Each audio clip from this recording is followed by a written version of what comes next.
বাকি আছে আজি আমি হাই মাতি আছো কথা কৈছো কালি কি হয় কোনে জানে হাত হতৰুৱে গুম্ব খানিব বংশ কুটুমে চকুলো টুকিব আৰু ঘূৰি নামুলিয় আৰু ঘূৰি নামুলি ইৰালীৰ চুকতে আয়ে কান্দি ৰব ইৰালীৰ চুকতে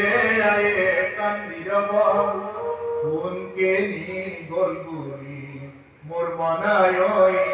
কোনকে নি গল বুলি হাত হতৰুৱে গুণ বখানিব কিয় বখানিব হাত হতৰুৱে গুণ তোমাৰ এই কাৰণে বখানিব আৰু ঘূৰি নাহব বুলি আৰু ঘূৰি নাহৰ কাৰণে শত্ৰুবিলাকৰ তোমাৰ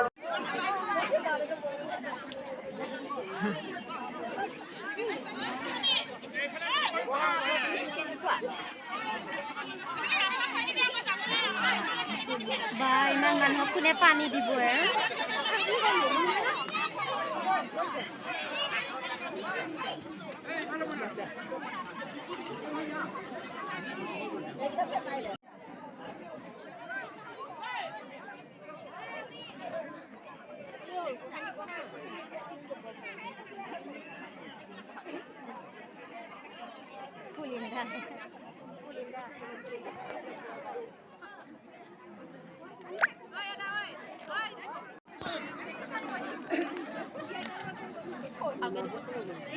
জানো তাই কল কৰবো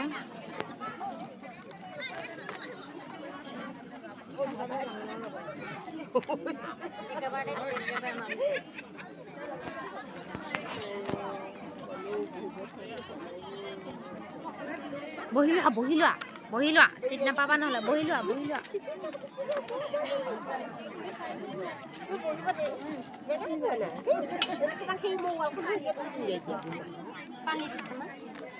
পানী দিব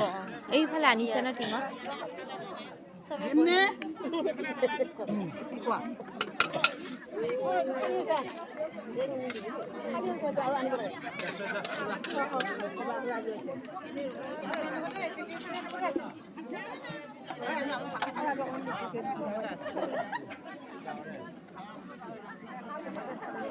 ব্যাসদেৱৰ সুযোগ্য পুত্ৰ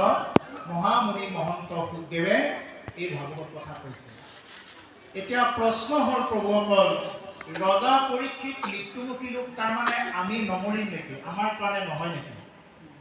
অৰ্থাৎ ৰজা পৰীক্ষিত যেনেদৰে মৃত্যুমুখী লোক আছিলে আমিও ঠিক তেনেকুৱাকৈ মৃত্যুমুখী লোক